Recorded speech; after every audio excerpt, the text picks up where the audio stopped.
Welcome back, all my 40K fanatics out there. I'm DJ here with Tim's Nation, and it is time for the second round of the Tim's Nation tournament, where we will crown the first champion of the channel. In the first round, I had the Grey Knights and the Necrons move on, as Lane had his Death Watch and Votann, armies that we were very familiar with. So those were kind of our picks that we thought were going to be our best chances, and it came out pretty formulaically at this time. Now, with that being said, and yes, formulaically, I'm making up words. It's okay. I'm on YouTube, so I'm allowed. But looking now, we're going to the second round. We randomly determined it is going to be the Necrons facing off against the Votann. And since my list is identical to the list I put on the channel before, we're going to twist this up a bit and talk about what I think I'm going to go into within the matchup. So first, we will quickly recap this list for those who haven't seen it before. And yeah, here is the Necrons that I'll be bringing in. As always, guys, please subscribe to the channel if you haven't already. Turn on the bell and get notified of all the content that we bring you here on the channel. Here we go. Here's the Necrons Canoptek Court that's going to be facing the Votann. All right, so here's the list. We'll keep it on this. So we are bringing 12 Wraiths. They will have Particle Casters and Vicious Claws. Both Wraiths will be led by a Technomancer, one of which will have the Infiltrate enhancement, so they will be able to go a little further out on the field. As well, that squad will also gain my two Crypt Thralls. So since they're a little forward up, if they get shot at and hit early, I can take damage on the Thralls and keep the Wraiths at a higher strength going into the later turns of the game. We also have one of my trademarks, 3 two-man squads of Canoptek Tomb Spiders. I love these things. These guys have done a lot lately, and I'm figuring out a couple more tricks with them. They have the particle beamers, so we're looking at each one of them has 2 particle beamers technically. So you got D6 shots for each of those. They are blast, and they are dev wounds, so some nice damage output out of those guys. They also give a 6-up feel no pain for all my vehicles around me, and also against psychic and mortal wounds, we can get a 5-up feel no pain aura for all Necron units. So a little bit extra defense there. I love these guys. They're vehicles, so they can tank shock. They basically have thunder hammers, and with Canoptek Court and all the Canoptek abilities, they're awesome. So with them, we will also have 2 6-man squads of Canoptek Scarabs. Getting better with these guys. I like them a lot.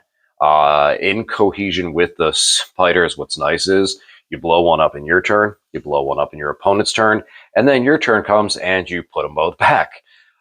Scarabs are working out very nicely. We'll talk about those in a minute on how those play out in this current edition, not being the tar pit that they've been in the past. Now, we also, for the character side of things, we are bringing back the Psychomancer. I had a lot of success with him last game. Being able to throw random battle shock tests out there can really mess with somebody. And when they fail them, it gets extra juicy. He also it will help me to be a Cryptek unit that can stay back and give my Scarabs OC1 if a squad gets beat up and I still need to hold an objective. So there's a lot of play out of him for the low cost of only 55 points.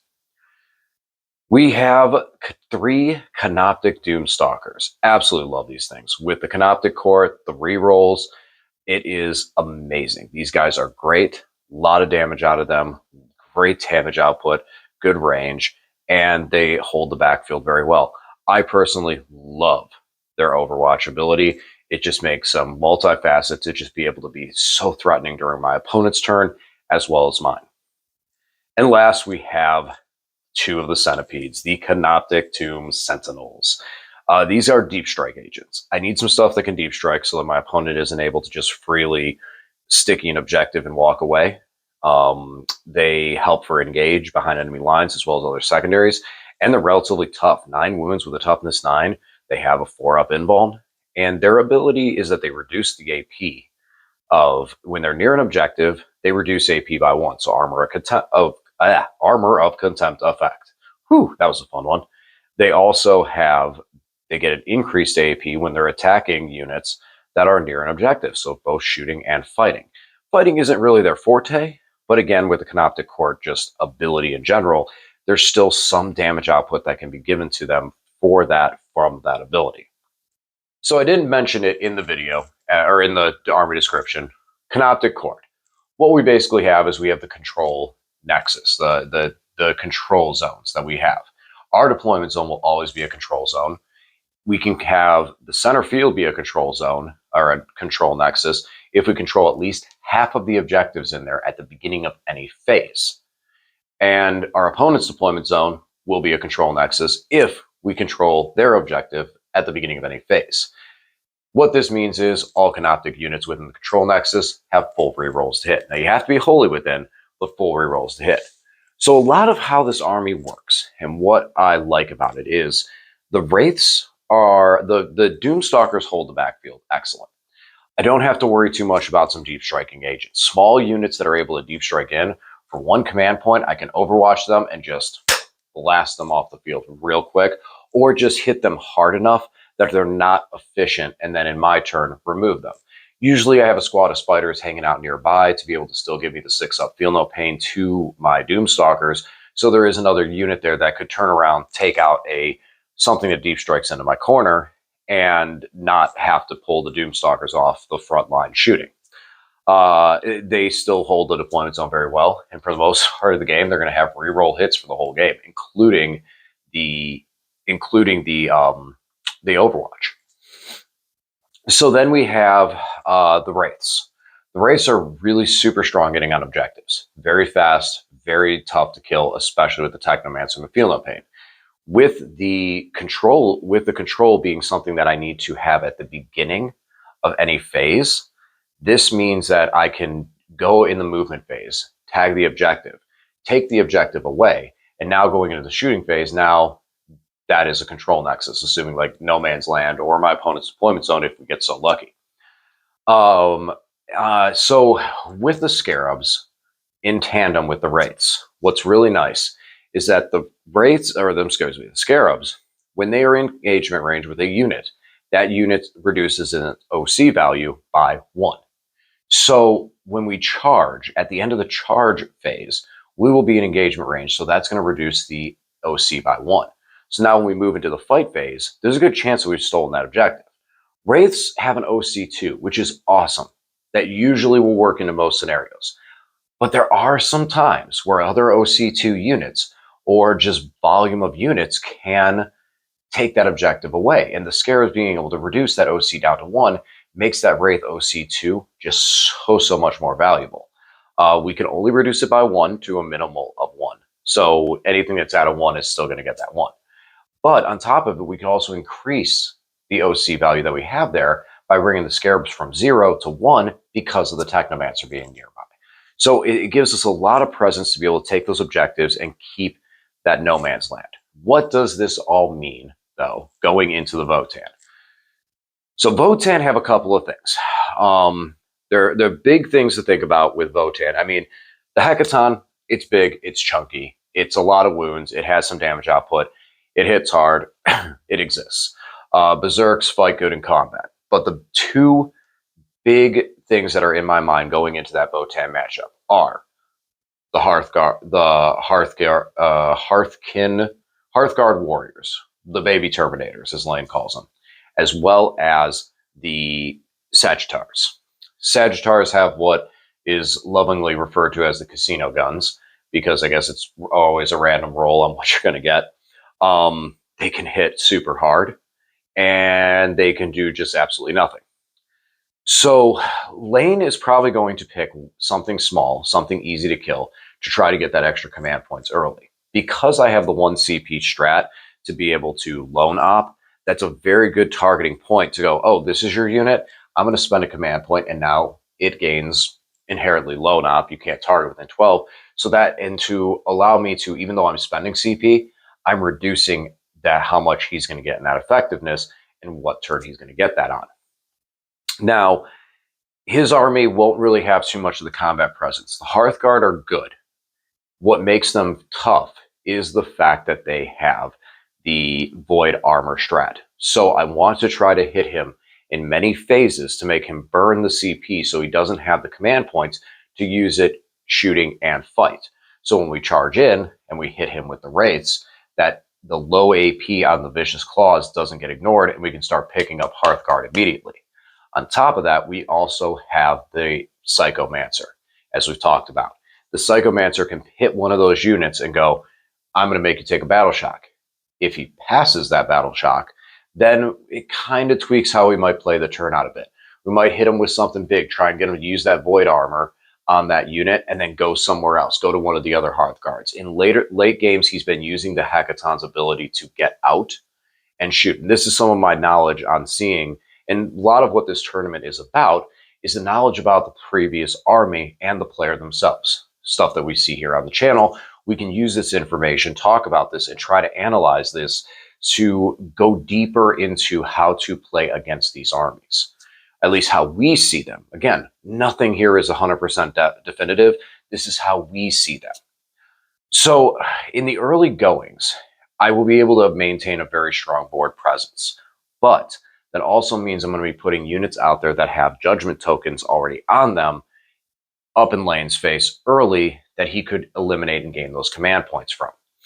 So I'm going to want to be particular and only just give just enough to have those to keep Canoptek control in the center. With that being said, I may not even want to take Canoptek control in the center. If I stay back and force the burning of some turns, if he doesn't push forward and I don't push forward, I have the faster play late into the game. Now, Lane could bring Pioneer jet bikes. I haven't seen those for a while. Honestly, if he does, I eat those up pretty well. But I haven't seen those. I feel like his play is going to be, he wants me to progress so he can hit me and slowly start to turtle onto me. If I play back, then he's going to be in a position where he's going to start losing on the scoreboard and have to push forward into these things, where then I'm going to be able to play aggressive with more units and more models that he may be prepared to take care of. The Hecatons entirely are going to be difficult for me to deal with. I can hurt them with my Doomstalkers, but taking them down is going to take multiple shots. The Wraiths can do a little bit of damage. I have some tank shot capabilities off the Spiders, and blowing up Scarabs would be really cool just to do the mortal wounds to them, and that might be a way to go with it, just to deal that damage. But the Hecatons don't worry me as much, especially considering when they shoot into Wraiths, I can really burn a lot of their shots back. The biggest thing is the Hearthguard. Those Terminators can deep strike in, and with strats and judgment tokens, put down a lot of firepower that is very threatening to pretty much everything in my army. As well as void armor that can just wall a lot of my damage. So, again, that Psychomancer is going to be key in trying to hit those units, give him a battle shock, allow him not to put stratagems on those, and try and force him to burn CP in other turns because of the damage I put out there.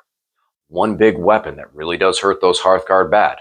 If he can't put void armor on them, and I can hit him with a Doomstalker, especially with those being usually 10 to 11 man for the one big squad and the other ones being 5s. What I've seen is the 5-man, a 6-man because of character, and an 11-man because of character. The Doomstalkers have Blast, so I can put a lot of fire down into them. 3 damage, doesn't matter as much for 2 wound models, but it's still picking up entire models and just pick up chunks of that unit.